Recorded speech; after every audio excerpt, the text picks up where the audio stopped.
Assalamualaikum warahmatullahi taala wabarakatuh. Baiklah, hari ini Pendidikan Islam tingkatan 2 kita akan mempelajari tajuk solat sunat menampung kefarduan.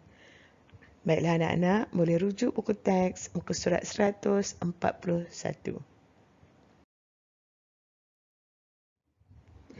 Seperti biasa, kita lihat terlebih dahulu objektif pembelajaran kita di mana diharapkan di akhir pembelajaran, pelajar atau murid dapat menyatakan maksud solat sunat rawatib, tarawih dan witir, menyatakan kaifiat ataupun cara menunaikan solat sunat rawatib, menyatakan kaifiat menunaikan solat sunat tarawih dan witir serta dapat menyatakan hikmah solat sunat tersebut. Pertama sekali kita lihat terlebih dahulu pengertian solat sunat. Baik, solat sunat rawatib adalah solat sunat yang mengiringi solat fardu dan waktunya mengikut waktu solat fardu. Okey, kan kita selalu lihat kan, kalau kita nak sembahyang imam ke apa, orang ramai dekat masjid, selalu je kita lihat sebelum solat zuhur, mereka solat 2 rakaat terlebih dahulu. Ataupun selepas solat zuhur, mereka sembahyang lagi 2 rakaat. Itulah namanya solat sunat rawatib, iaitu solat yang mengiringi solat fardu. Ada kemungkinan dia sebelum ataupun selepas. Baik, manakala solat tarawih pula ialah solat sunat menghidupkan pada malam-malam Ramadan. Solat witir ialah solat sunat yang dilaksanakan sebagai penutup bagi solat malam. Di sini anak-anak boleh melihat dalil ataupun bukti tentang solat sunat rawatib. Di mana Ibnu Umar berkata, aku solat bersama dengan Rasulullah sallallahu alaihi wasallam sebelum zuhur, yakni 2 sujud, dan selepasnya 2 sujud, selepas maghrib 2 sujud, selepas isyak 2 sujud, dan selepas Jumaat 2 sujud. Adapun bagi solat sunat maghrib, isyak dan Jumaat aku solat bersama dengan Nabi di rumahnya. Lagi satu ialah Sayyidina Umar juga berkata, aku menjaga untuk solat bersama dengan Nabi sallallahu alaihi wasallam 10 rakaat. 2 rakaat sebelum zuhur, 2 rakaat selepasnya, 2 rakaat selepas maghrib di rumahnya, 2 rakaat selepas isyak di rumahnya, dan 2 rakaat sebelum subuh.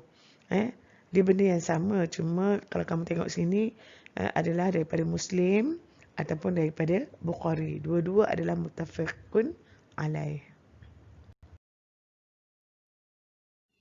Baik, kita lihat solat sunat rawatib terbahagi kepada 2, iaitu qabliyah, iaitu solat sunat yang mengiringi sebelum solat fardu. Contohnya, sebelum solat zuhur, kita bolehlah melakukan 2 rakaat solat sunat qabliyah sebelum sembahyang zuhur. Ataupun yang keduanya ialah ba'diyah, iaitu solat sunat mengiringi selepas solat fardu. Contohnya selepas sembahyang zuhur, kamu bangun buat lagi solat sunat 2 rakaat. Itulah namanya qabliyah dan ba'diyah.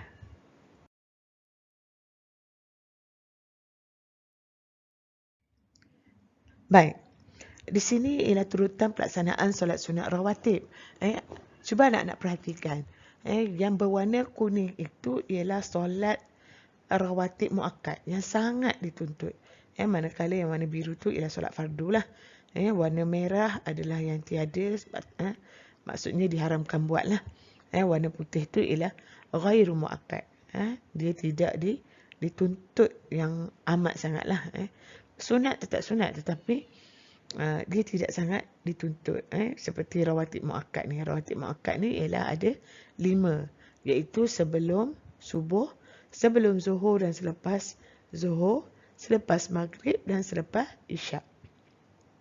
Manakala ghairu muakkad itu pula ialah asar, sebelum asar, sebelum maghrib dan sebelum isyak.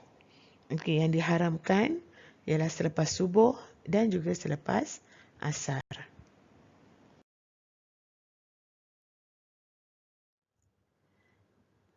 Kita lihat pula bagaimana kaifiat menunaikan solat sunat rawatib itu sendiri. Belum solat fardu disebut qabliyah. أصلي سنة الظهر قبلية ركعتين لله تعالى. أصلي سنة المغرب قبلية ركعتين لله تعالى. أصلي سنة العشاء قبلية ركعتين لله تعالى. Sekiranya selepas solat fardu disebut ba'diyah.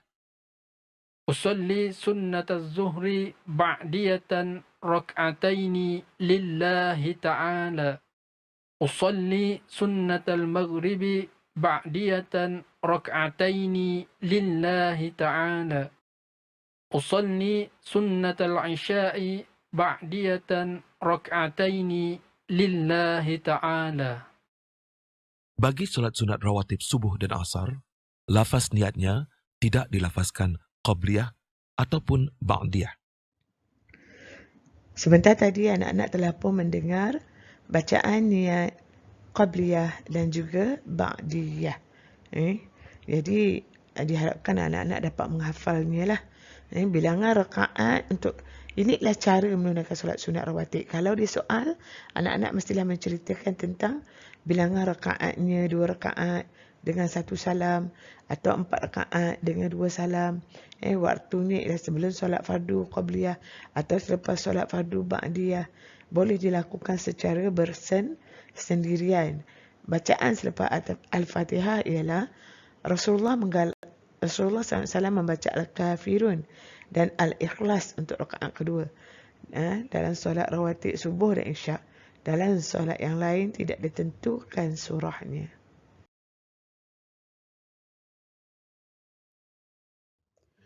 Baik, kita lihat pula bagaimana kaifiat menunaikan solat sunat tarawih. Bagi mendapatkan ganjaran pahala yang besar, Adam melakukan solat tarawih pada malam pertama. Tujuan solat sunat tarawih ini untuk mendapatkan keimanan dan mengharapkan keredaan Allah akan diampunkan segala dosa yang dilakukannya sebelum ini. Waktu perlaksanaannya dikerjakan selepas solat Isya sehinggalah ke sebelum solat subuh di dalam bulan Ramadan. Bilangan rakaat pula ditunaikan 2 rakaat dan 1 salam, sebanyak 8 rakaat, 4 salam atau 20 rakaat, 10 salam, mengikut kemampuan. Lafaz niat. أصلي سنة التراويح ركعتين إماما لله تعالى. أصلي سنة التراويح ركعتين مأموما لله تعالى. Solat tarawih ditunaikan dengan kumpulan 2 rakaat pada tiap-tiap 1 kali takbiratul ihram, kemudiannya dilakukan lagi sehingga genap rakaat yang dikehendaki. Rukun solat sunat tarawih ini sama saja dengan rukun solat yang lain. Selepas membaca surah Al-Fatihah pada tiap-tiap rakaat, solat sunat tarawih ini dibolehkan membaca mana-mana surah seperti biasa dan juga digalakkan membaca surah-surah yang tertentu. Dari malam pertama hingga 15 Ramadan, untuk rakaat pertama digalakkan surah At-Takathur sehingga Al-Lahab. Pada tiap-tiap rakaat yang kedua dibaca surah Al-Ikhlas. Dari malam 16 hingga akhir Ramadan, pada tiap-tiap rakaat yang pertama digalakkan membaca surah Al-Qadr. Pada tiap-tiap rakaat yang kedua digalakkan membaca 1 surah seperti yang dibaca pada rakaat yang pertama bagi malam pertama hingga 15 Ramadan, iaitu bermula dari surah At-Takathur hingga kepada surah Al-Lahab. Itulah tadi cara menunaikan solat sunat tarawih. Okey. So bilangan rakaatnya ialah 20 rakaat tetapi boleh dilaksanakan dengan 8 rakaat mengikut kemampuan. Di mana waktunya ialah antara solat Isyak sehinggalah ke subuh. Sebelum solat witir pada malam Ramadan.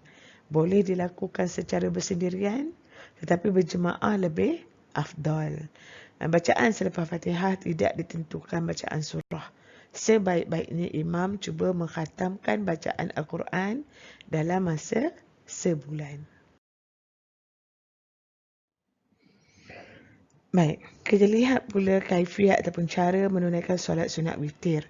Seperti mana yang anak-anak tahu, solat sunat witir ini ialah solat sunat penutup apa? Penutup solat malam.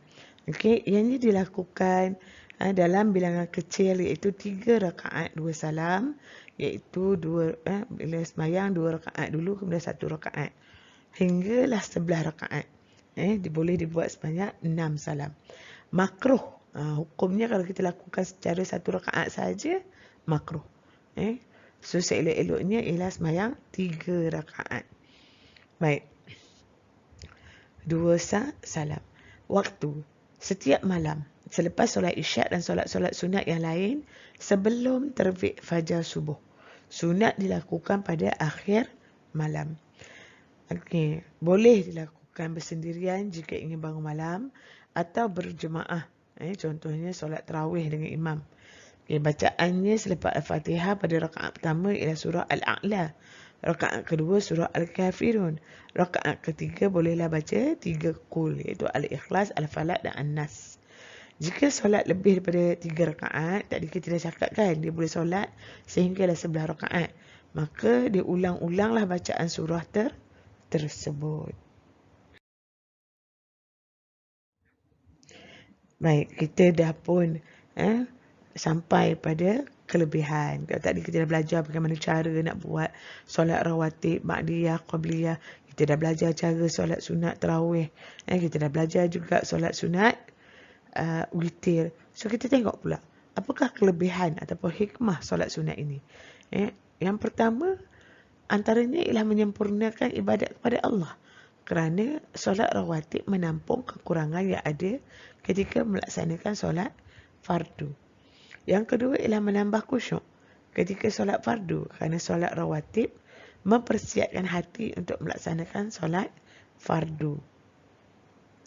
Yang ketiga, membantu pembakaran tenaga yang terhasil daripada makanan yang dimakan ketika berbuka puasa.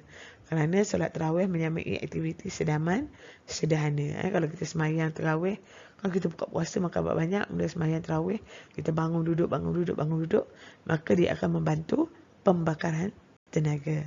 Dan satu lagi, masih lagi solat tarawih, dia menambah kesihatan badan melalui peningkatan aktiviti otot badan. Peningkatan kadar metabolisme dan penurunan berat badan. Okey, so kita dah sampai pada penghujung. Kita lihat sedikit aktiviti. Cuba anak-anak bincangkan sebagai pengurusi ataupun AJK surau kat sekolah, huraikan apakah tindakan yang boleh anda lakukan untuk membudayakan solat sunat di sekolah. Apa yang kita nak buat supaya kawan-kawan kita, adik-adik kita dapat memudayakan solat sunat di sekolah. Cuba fikirkan. Okey. Antara yang kita boleh buat ialah mengadakan kempen meraih pahala. So bila kita tahu macam mana caranya nak merebut pahala ataupun meraih pahala, antaranya ialah solat sunat. Okey.